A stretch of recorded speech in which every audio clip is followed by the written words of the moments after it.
एक वस्तु को 144 रुपये में बेचने पर उतने ही प्रतिशत का लाभ होता है जितना उस वस्तु का क्रय मूल्य है। क्या मतलब हुआ कि जितना का लाभ होगा 10% लाभ हुआ तो उस वस्तु का क्रय मूल्य कितना होगा 10 रुपये। यानी दिया हुआ है क्या कि प्रतिशत लाभ जो है, ध्यान रखना, प्रतिशत लाभ किसके बराबर है तो क्रय मूल्य के बराबर है। प्रतिशत लाभ यदि क्रय मूल्य के बराबर है तो पहला तरीका बता रहे एकदम शॉर्ट, तो इस 144 का ऐसा फैक्टर करना कि जोड़ने पर या घटाने पर हानि होगा तो जोड़ना है और लाभ होगा तो घटाना है। मतलब इसका ऐसा फैक्टर करो जिसका अंतर 10 आवे। अंतर क्या आवे 10 आवे। तो इसका अंतर क्या आएगा बताओ, इसका फैक्टर क्या हुआ 18 इंटू 8 होगा कि नहीं बताओ। 18 इंटू 8, 18 8 44 से हुआ कि नहीं। मतलब इसका ऐसा गुणनखंड करना है जो कि घटाने पर 10 आवे। यदि प्रॉफिट बोल रहा है, क्रय मूल्य और लाभ दोनों सेम है तो इस तरह का गुणनखंड इसका करना है जो कि अंतर कितना आवे बताओ 10 आवे। तो 18 गुना 8 करेंगे 10 आएगा कि नहीं आएगा। तो बड़े वाले को छोड़ देना है, बड़े वाले को छोड़ देना है और जो अंक आएगा वही अंतर से इसको मल्टीपल कर दोगे। यानी इस वस्तु का क्रय मूल्य क्या होगा बताओ 80 रुपया होगा। समझ में आया क्या बोले। यदि क्रय मूल्य और लाभ दोनों सेम हो तो इस विक्रय मूल्य का एसपी का इस तरह का गुणनखंड करना है जो कि अंतर क्या आवे 10। यदि प्रॉफिट है तो अंतर 10 लाना है गुणनखंड का। तो गुणनखंड का अंतर 18 इंटू 8 किए तो बड़े वाले को छोड़ देना है, छोटा वाला टर्म लेंगे और जितने का अंतर है 10 का अंतर लाना है तो 10 से इसको गुना कर देंगे। यानी इस वस्तु का क्रय मूल्य क्या होगा 80 रुपया होगा। पहली बात क्लियर है। दूसरा तरीका ऑप्शन से आप बना सकते हैं। जैसे ये ऑप्शन था 80 रुपया, 50 रुपया, 60 रुपया और 40 रुपया। तो ये ऑप्शन किस चीज का है क्रय मूल्य का। क्रय मूल्य दिया हुआ है क्रय मूल्य। तो आप बताओ यदि क्रय मूल्य 80 रुपया होगा तो लाभ भी 80% होगा क्योंकि क्रय मूल्य और लाभ कर रहा है दोनों सेम है। यदि क्रय मूल्य 80 है तो लाभ कितना 80%। तो इसका बताओ कि एसपी कितना होगा 180% होगा कि नहीं। पहले सब वीडियो में बता चुके हैं। यानी क्रय मूल्य 100% है तो 100% का वैल्यू 80 है तो 180% का वैल्यू यानी विक्रय मूल्य कितना होना चाहिए तो 80/100 इंटू कितना 180। तो ये डबल जीरो कैंसिल हो गया, 18 गुना 8 करेंगे तो 144 आया कि नहीं। और ये 144 क्या है सेलिंग प्राइस है कि नहीं। क्वेश्चन में 144 है कि नहीं दिया हुआ, क्वेश्चन में 144 है कि नहीं दिया हुआ। तो ऑप्शन मेथड से उपयोग करेंगे, जितना उसका क्रय मूल्य है उतने प्रतिशत लाभ होगा। तो 100% का वैल्यू यदि 80 है तो 180% लाभ चाहिए तो उसका विक्रय मूल्य क्या होगा 100% प्लस 80% यानी 180% सेलिंग प्राइस।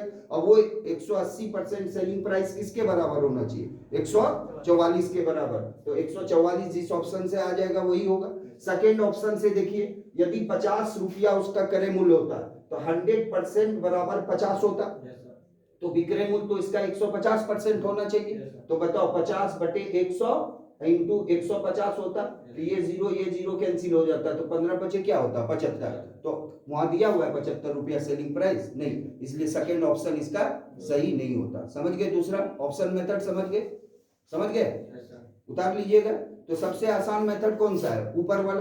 क्या करना है यदि प्रॉफिट आवे तो इस तरह का सेलिंग प्राइस का फैक्टर गुणनखंड इस तरह से करना है जो कि आपको घटाने पर क्या आ जाए 10। तो छोटा वाला जो टर्म होगा उसको 10 से गुना कर देंगे आंसर आ जाएगा। ये कब करोगे जब प्रतिशत लाभ और क्रय मूल्य दोनों बराबर। तो दो तरीका हुआ, पहला मेथड ये हुआ, सेकेंड मेथड आपका ऑप्शन मेथड हुआ।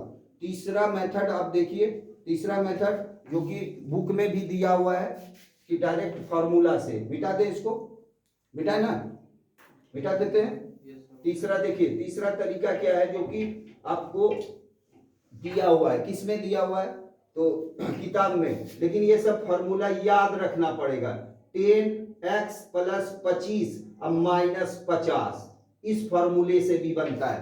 x का मतलब विक्रय मूल्य जितना दिया हुआ है, तो बताओ 10 है, विक्रय मूल्य कितना है बताओ 144 प्लस 25 अब माइनस कितना 50, तो ये बताओ 10 गुना ये 144 प्लस 25 169 और 169 का रूट वर्गमूल 13 आएगा, अब माइनस कितना 50, तो 130 माइनस 50 कितना आया 80, तो ये बहुत बड़ा हो जाएगा और ये शॉर्ट नहीं है, ये तो उससे ज्यादा सबसे आसान तरीका फर्स्ट वाला है। क्या करना है, कैसा गुणनखंड करना है जिसका अंतर 10 आवे, पहला वाला। सेकेंड, यदि ऑप्शन से बनाना है तो जितने का लाभ उतने प्रतिशत का ये, तो उससे विक्रय मूल्य करके निकाल लेंगे, कोई दिक्कत नहीं है। चौथा मेथड देखिए सुनिए, यदि क्रय मूल्य x होगा तो क्रय मूल्य प्लस लाभ बराबर विक्रय मूल्य, क्रय मूल्य प्लस लाभ बराबर विक्रय मूल्य, तो लाभ किस पे होगा क्रय मूल्य पर, तो x का x प्रतिशत लाभ होगा, जितना क्रय मूल्य है उतने तो लाभ है, तो x का x% बराबर दिया हुआ है कि नहीं 144, क्रय मूल्य प्लस लाभ बराबर 144, तो x प्लस x गुना x बटे 100 करेंगे बोलो बराबर 144, तो यहां से आप करोगे क्रॉस ये एलसीएम लिए 100, तो x स्क्वायर बराबर बताओ 14400, तो x square plus 100x minus 1440 बराबर 0, अब क्वाड्रेटिक इक्वेशन बन गया, तो इसका फैक्टर करोगे x स्क्वायर प्लस बोलिए 180x माइनस 80x माइनस कितना बराबर 0, ठीक है, तो x कॉमन ले लोगे तो x प्लस 180 माइनस 80 कॉमन लोगे तो x प्लस 180 इक्वल टू 0, इस दोनों में x प्लस 180 कॉमन ले लोगे तो क्या बचेगा x माइनस 80, ये तभी 0 हो सकता है या तो इसका वैल्यू 0 हो जाए या इसका वैल्यू 0 हो जाए, यदि इसका वैल्यू 0 होगा तो x बराबर माइनस 180 है, जो कि ये संभव नहीं है क्योंकि क्रय मूल्य निगेटिव तो नहीं हो सकता है, इसलिए x बराबर क्या आएगा बताओ 80 रुपया होगा। ये आपका डिटेल मेथड है, समझ गए।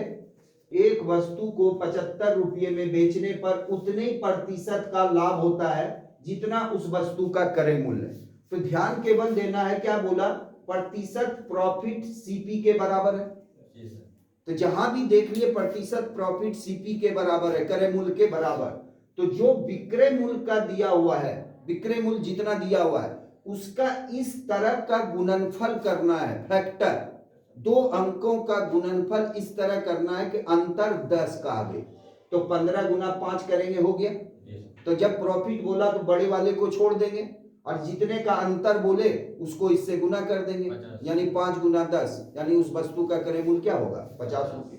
4 तरीका बताए आपको, एक दूसरा ऑप्शन से बताए कि यदि वस्तु का क्रय मूल्य ये वाला होगा, यदि 50 रुपया होगा, 50 रुपया होगा तो 50% लाभ होगा, यानी उसको 150% पे बेचना होगा, तो 50 का 150% 75 आ रहा है कि नहीं आ रहा, तो ये 75 सेलिंग प्राइस आ रहा है कि नहीं आ रहा है, इसलिए इस वस्तु का आंसर क्या होगा, लागत मूल्य क्या होगा 50 रुपये। क्लियर है।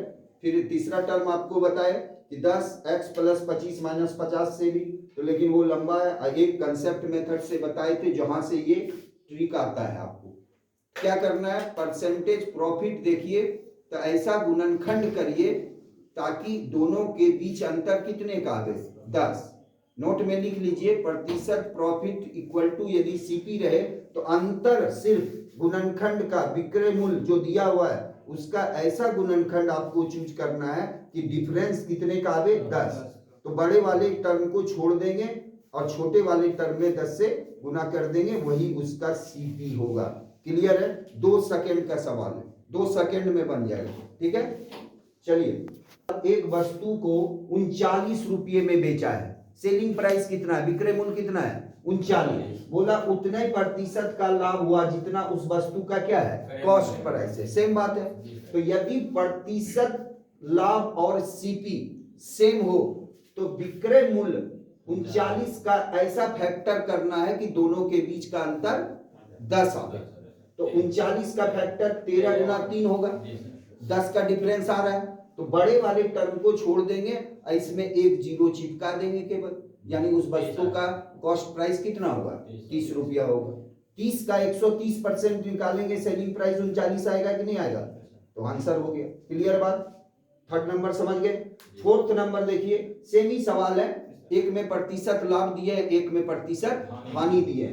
अब यदि सवाल आपको बोले कि प्रतिशत, यहां देखिए चौथा, एक वस्तु को 21 रुपया में बेचने पर उतने प्रतिशत का हानि होता है, हानि इस बार बोल रहा है, लॉस, उतने प्रतिशत का लॉस हुआ जितना कि उस वस्तु का क्रय मूल्य था। उस समय बताए कि उतने का लाभ होता है जितना। इस सवाल में आप क्या करिए, देखिएगा प्रतिशत हानि किसके बराबर है बताओ, तो क्रय मूल्य के बराबर। यदि 10% का हानि होगा तो लाभ भी 10 रुपया होगा, जितना हानि होगा उतना लाभ होगा। तो इस स्थिति में क्या करिएगा कि इस स्थिति में फैक्टर ऐसा करिएगा जिसको कि जोड़ने पर 10 आवे, उस समय अंतर 10 आवे। इस समय क्या बोले, दोनों का गुणनखंड का योग 10 आवे, योग क्या आवे, 10 आवे, जोड़ने पर क्या आवे, 10 आवे। यदि प्रतिशत हानि और क्रय मूल्य इक्वल है तो इस बार ऐसा गुणनखंड हम लोगों को करना है जिसको कि जोड़ने पर 10 आवे, जोड़ने पर कितना आवे, 10। नोट कर लीजिएगा, तो 21 है तो इसका फैक्टर ऐसा करना है कि जोड़ने पर 10 आवे, तो 7 और 3 करेंगे, 7 और 3, 7 3 10 आ गया कि नहीं, 7 और 3 को ऐड करेंगे, 10 आया ना, बस दोनों जगह चिपका देना है क्या, 0 0, 10 से गुना कर देंगे, यानी उस वस्तु का क्रय मूल्य या तो 70 होगा या क्या होगा, 30 होगा, या तो 70 होगा या 30। तो आप देखिए 70 और 30 पहला ऑप्शन है कि नहीं, बात समझ गए। जैसे मान लो ये ऑप्शन से देख लो, ऑप्शन से यदि मान लो 30 रुपया इसका कॉस्ट प्राइस होता तो 30% का लॉस होता। 30 रुपया यदि कॉस्ट प्राइस होता तो 30 रुपये का क्या होता, लॉस होता। 30 रुपया यदि सीपी होता तो 30% ही ना लॉस होता, क्योंकि क्रय मूल्य और हानि दोनों क्या है, से। तो आप बताओ 100% का वैल्यू कितना होता, बताओ 30 रुपये, क्योंकि सीपी 30 है, तो 30% लॉस होता तो 70% ना सेलिंग प्राइस होता, तो 100% 30 के बराबर, तो 70% बराबर 21 आता कि नहीं आता, विक्रय मूल्य 21 आ गया कि नहीं। दूसरा, यदि आप लेते 70, क्या लेते 70, यदि उस वस्तु का कॉस्ट प्राइस 70 होता तो 70% लॉस होता, यानी आपका 100% बराबर 70 होता, तो 70% लॉस होता। 70% लॉस का मतलब 30% ही क्रय मूल्य का आता, तो 100% 70 के बराबर, तो 30% किसके बराबर, 21 के बराबर होता। बात समझ गए। ऑप्शन से भी डिटेल मेथड तो आप जान ही रहे हैं। कंसेप्ट मेथड क्या होता, यदि क्रय मूल्य x मानते तो x रुपया में x% का लॉस होता, बराबर सेलिंग प्राइस लिखते 21, इसी को आप सॉल्व करते तो वही 70 और 30 आता। ठीक है, समझ गए अच्छे से, कुछ नहीं करना है। प्रॉफिट लाभ और क्रय मूल्य बराबर है तो अंतर 10 का करना है, हानि और क्रय मूल्य बराबर है तो जोड़ने पर 10 आवे, बस यही इतना सा करना, एकदम 2 सेकंड का सवाल है। ठीक है, एक वस्तु को 9 रुपये में बेचने पर उतने प्रतिशत का हानि होता है जितना उस वस्तु का क्रय मूल्य। 9 रुपये में बेचने पर हानि, फिर वही बात है कि प्रतिशत हानि जो है ये किसके बराबर है, सीपी के बराबर, लेकिन सेलिंग प्राइस है कितना बताओ, 9, तो इसका फैक्टर करोगे जो कि ऐड करने पर, जोड़ने पर कितना आवे, 10 आवे, 1 × 9 होगा, बस क्या बोले, दोनों में 10 से गुना कर दोगे, यानी 10 होगा या क्या होगा, 90, 10 भी होगा और 90 भी होगा। तो ऑप्शन में देख लो जो सा है तो 10 है, इसलिए आंसर क्या होगा इसका, 10 होगा। क्लियर है, क्या है रे, फोकस कर दिया। चलो बता बोलते हैं, ठीक है। देखो ध्यान देना, एक व्यक्ति 900 रुपया प्रति कुर्सी के दर से 2 कुर्सी खरीदा, क्रय मूल्य दिया हुआ 900 रुपया है दाम, एक कुर्सी का 900, दूसरे कुर्सी का 900। बोला एक कुर्सी को वह 20% लाभ पर, 20% और दूसरे कुर्सी को 10% हानि पर, तो बोला कुल सौदे में उसको क्या हुआ, कितने प्रतिशत का लाभ हुआ या हानि हुआ। तो जब आपको केवल प्रतिशत के रूप में पूछे कि लाभ हानि हुआ, तो आप ये 900 के बदले आप कुछ भी मान लो या 900 को हटा ही दो, क्योंकि परसेंटेज पूछ रहा है लाभ हानि, तो आप 100 भी मान सकते हो, उसके आंसर उसका बदलने वाला नहीं है। तो पहले हम शॉर्ट मेथड बताते हैं कि देखो दोनों कुर्सी को खरीदा कितने में, आप बताओ। तो बोलोगे पहला 900, दूसरा भी 900, यानी 1:1 के अनुपात में खरीदा। तो बताओ दोनों को मिलाकर 2 यूनिट हुआ कि नहीं, दोनों मिला के क्रय मूल्य 2 हुआ कि नहीं। अरे आप बोलो 900 में खरीदे, तो दोनों को मिला के 1800 रुपया में खरीदे कि नहीं।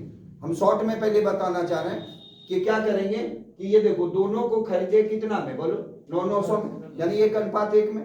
बोला क्या, एक कुर्सी पर ये इसका जो सीपी है, ध्यान देना जरा, जल्दी में बनेगा 1, और इसका दूसरे का कितना है सीपी 1, और दोनों का टोटल क्रय मूल्य कितना है 2 पूरे सौदे पर। बोला पहला कुर्सी पर 20% लाभ हुआ, तो इसको 20 से गुना कर दी, और दूसरे को कहा 10% का हानि हुआ, तो इसमें आप क्या करो -10 कर दो, काय हानि हुआ।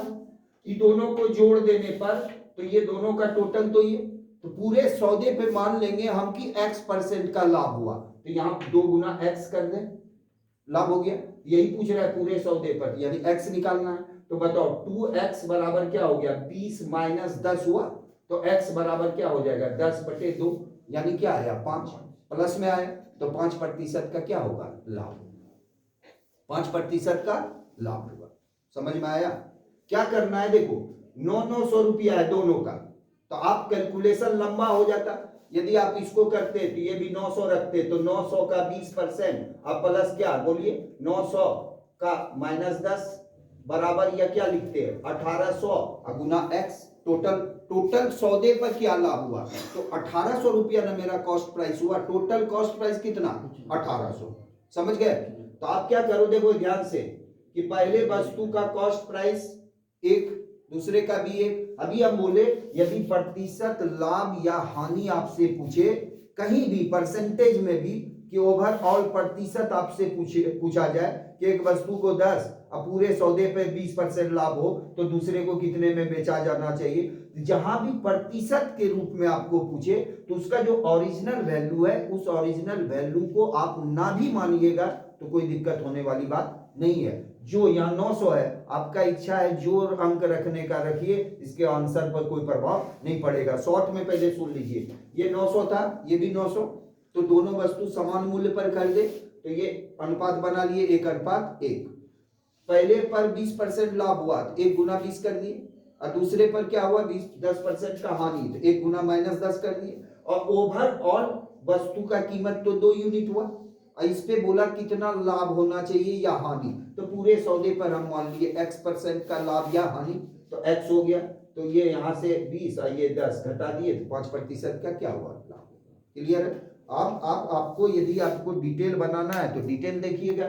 मिटा दे इसको, मिटा दें। कंसेप्ट बता देते हैं। देखिए आप यदि मान लो कि सीपी फर्स्ट वाले का सीपी, ध्यान देना, तो 900 है फर्स्ट वाले का सीपी, अब 20% लाभ पर बेचेंगे, तो बताओ इसका सेलिंग प्राइस जो होगा वो 00 कैंसिल हुआ, बरनमा टोटल से 1080 रुपया हुआ कि नहीं पहले वाले को बेचने पर।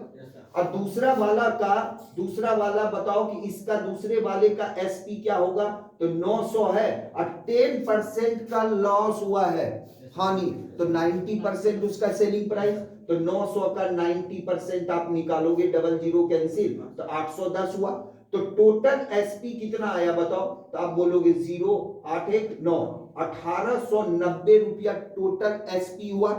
तो टोटल कॉस्ट प्राइस क्या था, टोटल कॉस्ट प्राइस तो आप बोलोगे 1800, और टोटल सेलिंग प्राइस क्या बोलोगे, तो आप बोलोगे 1890।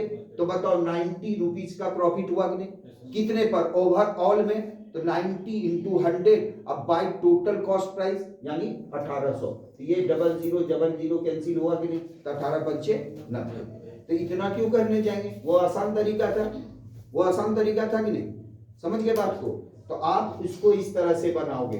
देखो सेकंड सवाल में आपको बता रहे हैं कि ए ने 96,000, मिटा दें इसको, समझ गए, डिटेल मेथड समझ गए, आराम से बनाओ, कुछ नहीं है। और कुछ भी ले लो, अभी 900 आप उसी अंक पर ये 20 और 10 रहने दो। यहाँ ओवरऑल इफेक्ट भी निकाल सकते हो कि 20% का ओवर इफेक्ट क्या हुआ, 20 और 10, 20 माइनस 10 ऐसे करके वो बताएंगे आपको उसमें। चलो यहाँ देखिएगा, एक ने 96,600 में एक जमीन खरीदा, ये मत मानो क्योंकि आपको ओवरऑल तो प्रतिशत लाभ या हानि का गणना करने का रहा है। अब आप ध्यान से सुनना कि कह रहा उस जमीन का 2/5 भाग उसने 6% हानि पर, तो टोटल जमीन हम क्या बोले थे कि 2/5 भाग है, तो टोटल जमीन 5 मान लो। ये तो शुरुआत से मान कि क्रय मूल्य लागत मूल्य का विक्रय मूल्य 8/5 है, बता चुके हैं। तो टोटल जमीन मान लो 5। सुनना जरा, तो आप बोला क्या इसका 2/5 भाग यानी 2 हिस्सा आप इसको लॉस में बेचे कि नहीं? तो बताओ 3 हिस्सा बचा कि नहीं जमीन का?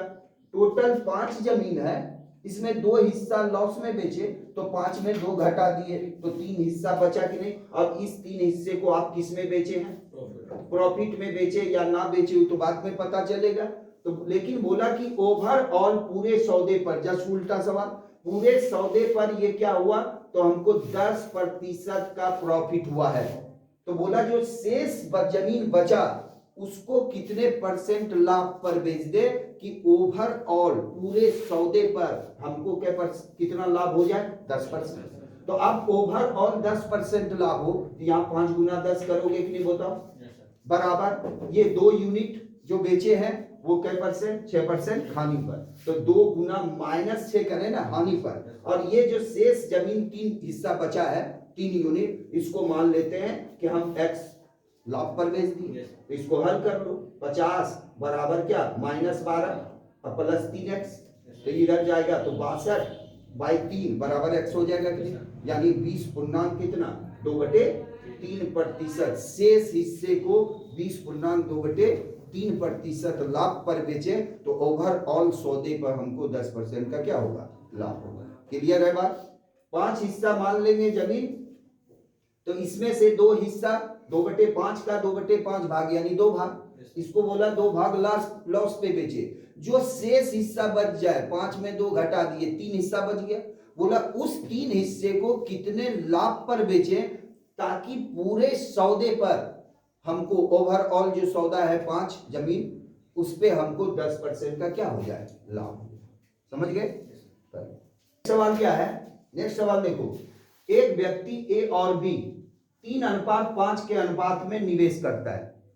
किसी चीज में इन्वेस्ट किया 3:5 में, वस्तु ए पर वस्तु बी पर इन्वेस्ट किया 3 रुपया 5 रुपया मान लेते हैं। हम कह रहे हैं कि ए पर और बी पर 3:5 में इन्वेस्ट करने का मतलब ये ए में 3 रुपया तो इसमें 5, यदि इसमें हम 30 रुपया करेंगे तो उस रेशियो में यहाँ 50 यहाँ 300। रेशियो का मतलब क्या है, अनुपात में किसी भी अंक से गुना भाग करेंगे अनुपात बदलता नहीं है, ये अनुपात का प्रॉपर्टीज है।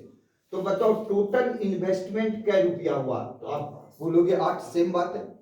बोला क्या कि ए पर 15% लाभ कमाया, तो फिर वही करें 3 गुना 15 कर दें प्लस, ठीक है। और बी पर बोला 10% का लॉस हो गया, तो 5 गुना -10, बोलिए ये दोनों को जोड़ देंगे तो ओवरऑल बोल रहा है कुल निवेश पर क्या हुआ, कितने % का हानि। तो ये x मान लेंगे, x हानि क्यों करेंगे, ये तो अपने आप आ जाएगा माइनस प्लस, तो बराबर होगा कि नहीं होगा ओवरऑल।